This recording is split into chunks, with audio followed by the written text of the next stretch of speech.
So it's a very nice example of how you took a problem, you looked at all the stakeholders involved, you saw the incentive for everybody, you got them all around the table. That's from what you just mentioned there about SMS, you're looking at how you can leverage technology. Yes. Can you tell us how you're doing that? Okay, so the way we've gone about this is two ways. One has already been implemented, the other is yet to be implemented. In the first instance, there is the yet to be implemented one. Every single medicine in the country and every single manufacturer and distributor has to be electronically indexed and cataloged so that there can be easy cross-verification. So that you, the consumer, you, the buyer, whoever you are within the chain, you can know that this particular medicine is licensed for use here for these particular conditions and to be sold by this person or that company. So that is a project that is ongoing and for which negotiations are ongoing.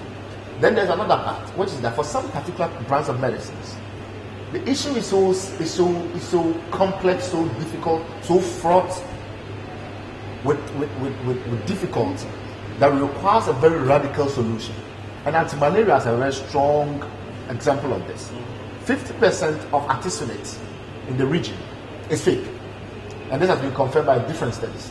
We had one actually conducted by the Ghana Broadcasting Corporation that discovered that it is even more than that. This is really serious. Artesunate is the only authorized line of medication for malaria in Ghana and several other countries in Africa. So the only way you can solve such a problem is that you have to remove the information scarcity on which counterfeiters strive. Currently, only counterfeiters know which one is fake or genuine because they are doing the faking. You have to let that knowledge be totally accessible to everybody. And the only way you do that is to ensure that you can track the medicine right from the supply chain, the manufacturing base, all the way to the consumer. The way we have approached this is this. We've gone to the manufacturers and explained to them through the associations and even on an individual basis that they can code each particular drug individually. And once they've done that, a consumer, once they purchase the drug, can unveil this code. They can then send it as an SMS to a number that has been denominated like an emergency number. Those in the United States of America will be familiar with the 911 concept. So they can send it to this number, which is a trusted number. It's widely advertised, they know it cannot be duplicated. And they'll get a response from it indicating that this is the genuine medicine, here is the person who made it, it is authorized in use, and this is the expiry date. Okay. So that is the way we've solved it presently using technology. And what kind of take-up are people doing it? Are people using it? Yeah, we established a pilot project, which was fixed in length and fixed in scope. And it focused on only two major cities in Ghana. The two major cities, we have about 30% of the population. And it lasted for a particular period of time till April of this year. Then we had to seize it and continue with the stakeholder platform, do the reviews, and introduce a system that is universal and solve all the flaws that were identified during the pilot stage. So in the coming stages, we'll see more medicines put on board and we'll see access greatly expanded. Okay, so this is something that you're working on. This is something that we are still working on. You're expecting to roll it out within Ghana further afield as well? In fact, we have global ambitions. And we have ambitions to make sure that, because you see, in terms of the platform itself, it is applicable in every part of the country, in every part of the globe.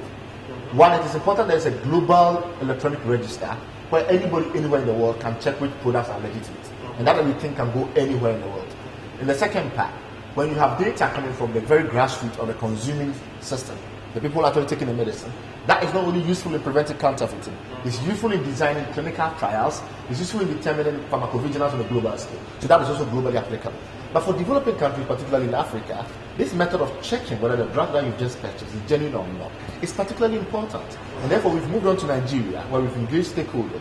And Nigeria has actually proven very, very, very robust in terms of the stakeholder strength.